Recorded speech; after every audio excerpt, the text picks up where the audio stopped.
Ne do të vazhdojmë rrjedhën e programit duke folur për një tjetër temë shumë aktuale.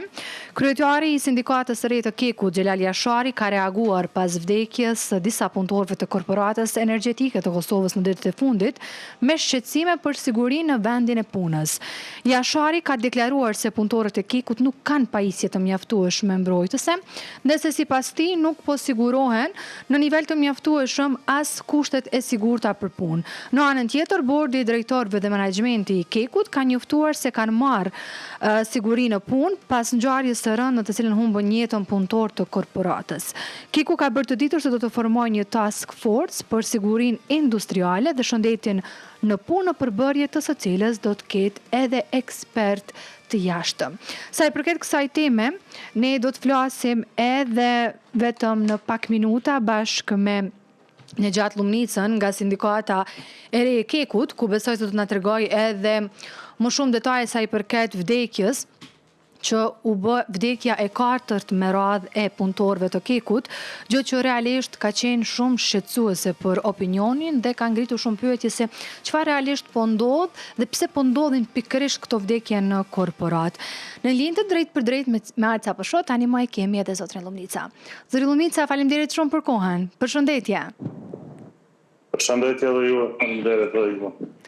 Atëherë, një pyetje që është parashtruar shumë në këto ditët e fundit është pse po vdesin punëtorët në vendin e punës në Kek. A është në pyetje siguria e punës apo çfarë? Faktikisht është një menaxhim pak më ndryshe se sa më herët, pra është vdekja e katërt me radhë mbrana këtij viti. Ne kujtojmë se është një menaxhim më represiv dhe punëtorët nuk po kanë guximin të shprehin atë ndjenjen e pasigurisë edhe kur janë të pasigurt. Faktikisht mungojnë edhe shumë herë edhe pajisje personale mbrojtje, duke marrë parasysh që është e vështirë të furnizohen punëtorët, po vetëm punëtorët, jo gjëra tjera, se kur po kanë menaxhimenti mundësi me bë tenderën një burimore për vend, për çështje të tjera, mujnë edhe për kushtet e punëtorëve, mujnë edhe për sigurinë e punëtorëve dhe për pajisjet personale mbrojtje dhe gjitha këto tjera. A mund themi se këto tragjedi janë të pashmangshme, apo ka dështuar sistemi i sigurisë në për vendin e punës? Tani më po flasim për Ne mendojmë që ekspertë e sigurisë në punë të kanë një fond të pavarur të tyre ku i marrin pagat dhe mos të jenë varur nga ndërmarrjet publike apo private, po të krijohen një fond për ta me qëllim që të krijojnë edhe pavarësinë, sepse edhe kur kanë mundësi të bëjnë alarme për çështjet të pasigurisë, ata nuk mund të marrin guximin e plot duke marrë parasysh se i kanë në dorë pëndonësi dhe ne kemi kërku disa nga Ministria dhe Qeveria e Republikës së Kosovës që të bëhet krejtësisht ekspert, të bëhen krejtësisht pavarur nga ndërmarrjet publike dhe private, me qëllim që t'i kanë pavarësinë e tyre edhe për reagim.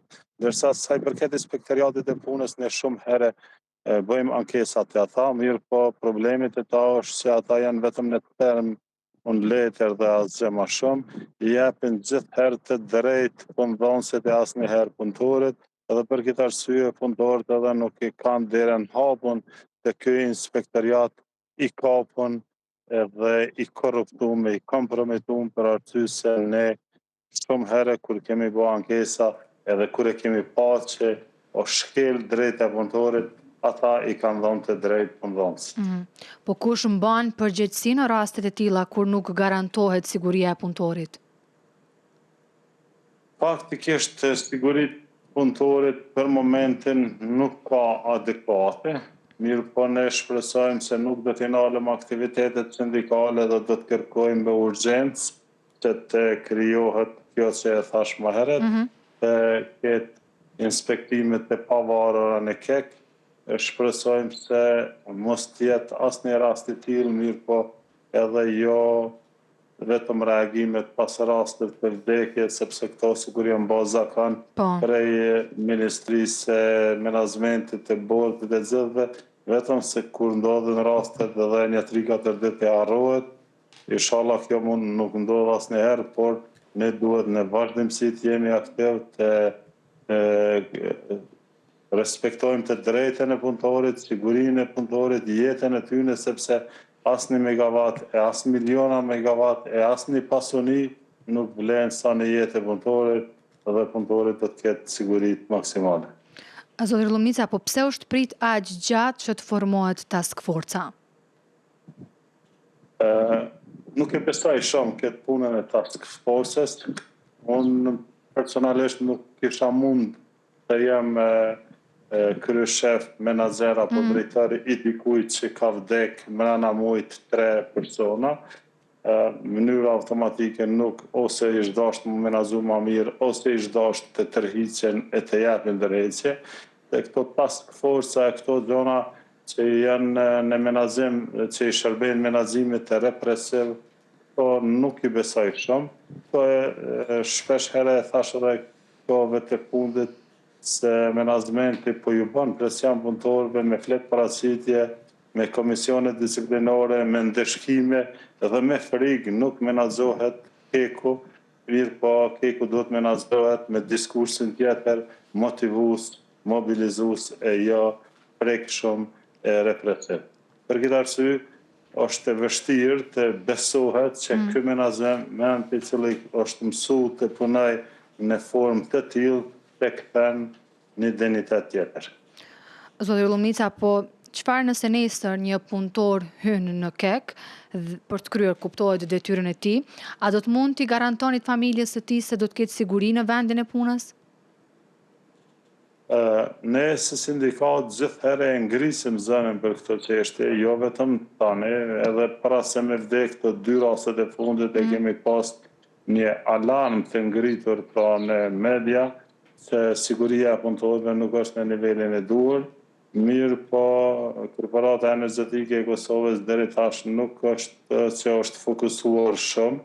Besoj e shpresoj se e ardhmja të jetë më e sigurt, edhe nuk është mirë se të mësojmë nga gabimet, mirë po besoj se kjo do të jetë një diçka, domethënë dirigjuese e stabilizuese në kek, sepse në rast se vazhdohet kështu është një tragedi e madhe. Po, sidoqoftë ne sindikata nuk do t'i nalëm aktivitetet tona, do të ngrisim zonën gjithherë dhe në rast se nuk realizohen shpejt këto kërkesat tona për sigurinë e punës dhe të tjera, atëherë do të vazhdojmë me proteste, me grevë dhe do të qesëm pa të gjitha ato mangësitë që janë në menaxhimin e këtij. Po cili është hapi më urgjent që duhet bëhet në mënyrë që kjo gjë të mos përsëritet më? Domethënë një hap që duhet të ndërmerret ndoshta që nga sot.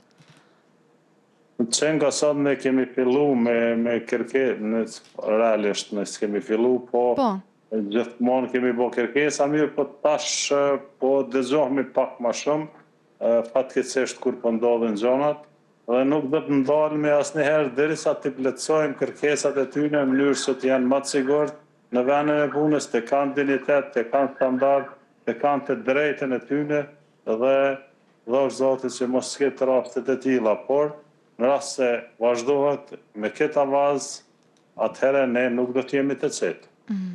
Urojmë që të mos kemi raste të tilla dhe kërkesat e juaja të përmbushen sa më parë. Faleminderit. Faleminderit shumë për kohën. Faleminderit e juve. Punë të mbarë.